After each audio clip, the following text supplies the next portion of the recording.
Buenos días amigos o buenas tardes. Continuando con el tema que me ha abocado en estos días, estos últimos días, que es el reino de los cielos o el reino de Dios y la intimidad del creyente con el Creador. Siguiendo con lo que tiene esto al respecto del reino de los cielos y la vida eterna, comenzamos a participar del reino de los cielos y de la vida eterna en la medida que nuestra relación personal, íntima con el Creador se va haciendo cada vez más intensa. Tenemos que llegar a una vida de relación íntima con el Creador permanente, que no haya unos momentos en que realmente estoy fuera de la conciencia de su presencia en mí y nosotros estemos viviendo como cualquier individuo que toma decisiones por sí mismo, que compra, vende, se casa, se descasa, estudia algo, no estudia, deja este trabajo, no lo deja, y todo lo hace por las decisiones que toma de acuerdo al contexto que está viviendo, a lo que ve a su alrededor, solamente en esta dimensión y que lo ve él solo, sin la conciencia plena del Espíritu de Dios que está dentro.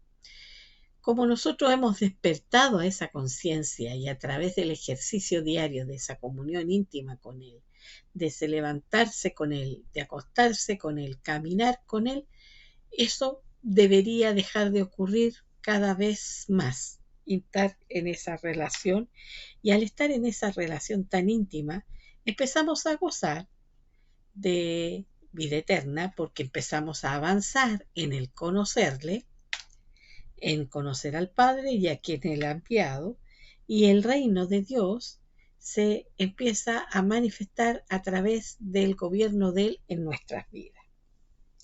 Y todo esto trae como consecuencia cambios en nuestra forma de ser. La gente nos empieza a percibir diferentes, empieza a percibir ciertos rasgos que nosotros no teníamos anteriormente y que ahora se manifiestan con más fluidez. Ya nosotros mismos nos empezamos a dar cuenta que lo que nos era gravoso, nos era molesto. Todos en nuestro caminar conocemos personas o vivimos situaciones que nos son desagradables y que nos cuesta eh, no dejar de expresar ese desagrado. Pero a medida que vamos entrando en esa intimidad, nos podemos dar cuenta que lo que ayer o antes de ayer o la semana pasada o el mes pasado éramos capaces de tolerar, ahora se nos torna tolerante, y a medida que avanzamos en ese fluir de relación con el Señor, empezamos a ser empáticos con esas personas, amables con esas situaciones, y empezamos a estar abiertos a escucharles, aunque antes nos era gravoso. Y esa transformación de lo que nuestro carácter era antes al carácter de ahora es por esa unión, esa intimidad con el Señor. Empieza a manifestarse la paciencia, la empatía, la amabilidad, la cordialidad, el deseo de siempre ayudar, el deseo de estar allí para el otro, que son características netamente de la vida del Hijo de Dios. Ahora veamos, ¿cuál fue el mensaje principal del reino de Dios? El mensaje principal del reino de Dios es que nuestra alma, o sea, lo que somos en esencia, se conecte directamente con el Señor y esté en esa unión permanente, se produzca esa unión. En el reino de Dios, en el reino de los cielos, no hay división, todo es uno, porque Él es uno. Pero nosotros vemos que en este plano terrenal hay divisiones en las religiones de una misma creencia, tienen distintas divisiones por formas, no por contenido, no por lo principal, sino por formas de expresarla. Y hay divisiones porque unos son blancos, unos son negros, unos me gusta esto, al otro le gusta lo otro, y hay esa división. Pero el reino de Dios no hay división. Todos son uno. Y nosotros tenemos que llegar a ser uno entre todos los que hemos creído, tal como el Hijo es uno con el Padre. Y allí cumplir esa oración que aún está delante del trono de Dios y que está Dios esperando que nosotros demos el paso, pues Él nos dio su vida para que vivamos por esa vida. Si empezamos a aprender a vivir por la vida que Él nos ha dado, que es el Espíritu de Dios que está dentro de nosotros, van a empezar a caer las barreras, las divisiones, los que yo veo aquí, que tú ves acá, que yo aquí, que yo allá, y todas esas murallas de división comenzarán a caer. La gran revelación del reino de Dios opera cuando el alma, o sea, cuando el ser, llega a la conclusión que no existe otro poder y que no existe nada más que el eterno. No hay más nada más que Él. Si el alma llega a tener esa conciencia de que es un fragmento del Creador, de Dios, va a poder avanzar y va a poder gozar de los bienes del mundo venidero. Y por eso tenemos que llegar a esa experiencia de vernos y saber, tener ese conocimiento que todos somos uno, como Él y el Padre son uno. El comienzo de la unificación con el Padre comienza con la teshuvá, con el arrepentimiento, que es diario, con el volver diariamente cada mañana a la fuente. Porque durante el trayecto del día anterior es muy probable que cada uno de nosotros se movió, se salió de la fuente y experimentó cosas por sí mismo. Entonces, al amanecer, nuevamente volvemos y tomamos el camino de regreso al Padre y nos unificamos con Él porque allí es donde el Padre nos quiere y entregamos la voluntad para ese día para caminar en unidad y en bajo total gobierno del Eterno. Este es un proceso de formación, porque no es en el primer momento en que tenemos conciencia de que el Espíritu de Dios está dentro de nosotros, que el Rey de Reyes y Señor de Señores vive por su Espíritu en nosotros para guiarnos, para gobernarnos, para iluminarnos, para enseñarnos, sino que es un proceso que se va dando diariamente y en ese proceso estamos siendo conformados a la imagen del Hijo, que se sujetó en todo al Padre, en todo, absolutamente en todo. Todas las enseñanzas que dio el Señor Jesús y que están en los evangelios tienen relación con el reino de los cielos. Él no habla más que del reino de los cielos y que la tierra tiene que ir transformándose interiormente para reflejar ese reino de los cielos que se ha acercado. Cuando vemos que Jesús no vino a la gente religiosa de la época. En esa época existía el judaísmo, con todas sus divisiones que ya tenía, y el paganismo, los múltiples dioses griegos, romanos y esas entidades.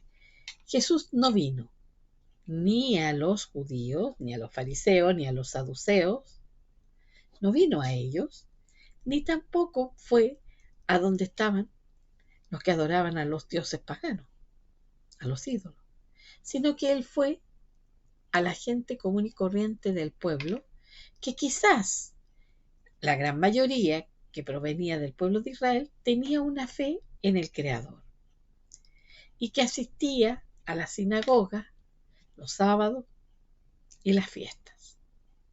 Y a ellos Él les habló, pero también le habló y destacó a través de una parábola, la parábola del buen samaritano, de que esa esencia divina podía estar en un individuo que no tenía conciencia de que era del pueblo de Dios, pues era un samaritano. Tenemos la parábola del buen samaritano, ¿no? Él dice claramente, Había un hombre que fue asaltado y quedó herido en el camino. Pasó el sacerdote, lo miró y no hizo nada. Era un religioso creyente en el Dios que creó los cielos y la tierra y pasó de largo. Y así pasó el fariseo. Pero cuando pasa el samaritano, que no es un religioso judaico, sino un samaritano que tiene una conciencia del Creador, que tiene algo de conocimiento del Creador y que era mirado en menos por la gente que profesaba ya sea el judaísmo farisaico o, o saduceico, sino que este samaritano hizo misericordia con el asaltado. Y está demostrando Jesús que el hombre común y corriente, que no tiene religión, pero que tiene creencia en un ser superior, ese está más cerca de experimentar y vivir el reino de los cielos que los religiosos. Porque los religiosos tomaron las palabras que Dios le dio a través de Moisés y las reglamentaron, las constituyeron, hicieron un formato y pusieron límites a esas palabras, a los mandamientos, a la Torá, a la ley, como le llamamos nosotros, y empezó a hacer cumplir rígidamente eso, y esa era la justificación que tenían delante del Todopoderoso, sin conciencia de la presencia del Divino en medio de ellos. Ahora, ¿qué es lo que ocurre si una persona común y corriente que no es religiosa, pero que ve y ayuda al necesitado, es porque siente que en su interior la empatía, la misericordia fluye y es esa chispa del divino que está en cada una de las criaturas y está más cerca de despertar esa conciencia espiritual que el religioso que se rige por todas las, digamos, por todo el reglamento. Es lo que ocurrió con los primeros discípulos, eran libres de eso. Se reunían, alababan al Señor, hacían misericordia, iban y predicaban, ayudaban. Eran ellos evangelios caminantes. Pero cuando termina la persecución, cuando el imperio romano adopta la fe en Jesús como oficial, le impone límites, nombra autoridades.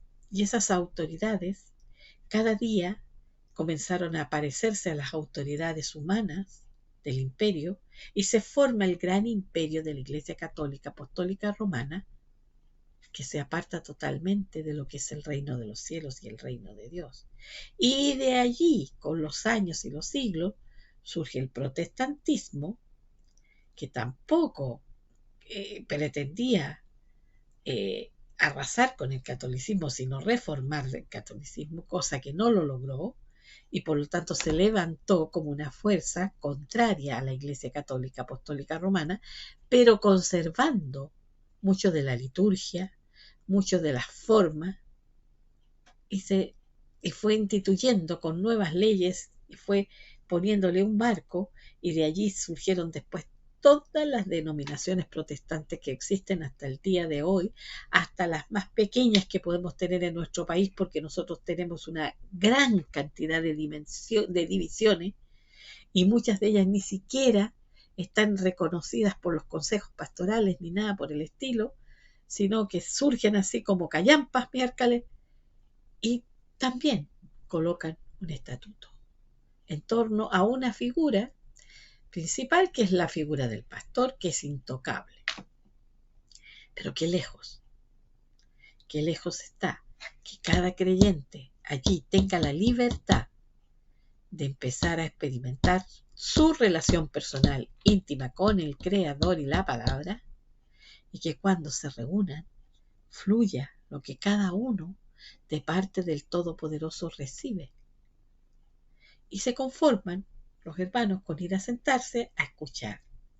Escuchan, algunos le entra por aquí, sale por acá, muchas veces no saben cómo aplicar la palabra y se transforman en gente de iglesia religiosa sin gustar de la relación personal con el Creador. Pero siempre, siempre, siempre en cada grupo, en cada congregación, en cada local, hay un remanente que busca, porque tiene hambre, porque tiene sed, porque tiene la inquietud interior. Y muchas veces a esos hermanos se les trata de rebelde, porque piden más, porque buscan más, porque creen que pueden ellos por sí mismos encontrar más luz de parte del Señor, pero se les ha puesto un límite. Eso no es lo que Dios quiere. Lo que Dios quiere es que el pueblo del Señor que se reúne, cada miembro tenga una relación personal con su Creador y que cuando se reúna como casa, como pueblo, como familia, todos puedan aportar al compartir, al edificarse mutuamente, al sobrellevarse mutuamente, al apoyarse mutuamente, al hacer el bien primeramente con los de la casa y luego con los que están afuera, que es el testimonio de la iglesia primitiva. Se ha querido por los siglos que hemos tenido, han habido cuántos movimientos de la restauración o del recobro de la iglesia a través de muchos siglos. Surgieron los grupos de los hermanos unidos, que también terminaron desunidos en los hermanos libres y en los hermanos no libres. De allí fueron surgiendo más y más y más. Un movimiento que partió en la China con Watchman Nee, un joven ávido de las escrituras que las estudió, qué sé yo, y llegó a la conclusión que la iglesia tenía que ser una en cada localidad, en cada ciudad. Y conforme lo que él vio, entendió, empezó a compartir, salió de su denominación, por así decir, y empezó la iglesia en Shanghái. Y así empezaron a surgir en distintas localidades de la China, y yo estoy hablando, todavía estaba el imperio, en la época de la República, que fue corta, y allí fue truncado con el movimiento, con la revolución comunista, con Mao Zedong. Y Watchman Nee cae preso, él no se mueve de Shanghái, sabiendo que si huía, él podía liberarse de ser tomado prisionero, pero él permitió que lo tomaran preso y estuvo 20 años en prisión. Le dijo a su consiervo Whitney Lee que saliera a Taiwán, que reuniera a los dispersos y que continuara la iglesia. Y eso pasó. Y ese movimiento llegó a Estados Unidos con Whitney Lee y comenzó el recobro de la iglesia, que ha tenido N divisiones. Hay otro movimiento que salió de allí, que su líder salió de allí, que partió, que se llamó la restauración de la iglesia. Pero también partió de una división, diciendo, bueno, yo recibí esto de estos hermanos chinos, pero yo creo que están equivocados, y él se separa y empieza a mover, moviéndose con los hermanos de distintas congregaciones, y se levanta la restauración de la iglesia, una iglesia en cada localidad. Y donde llegaban se encontraban que ya había otra iglesia en la localidad, ya que los llamados recobros que venían de la China ya habían levantado la mesa del Señor.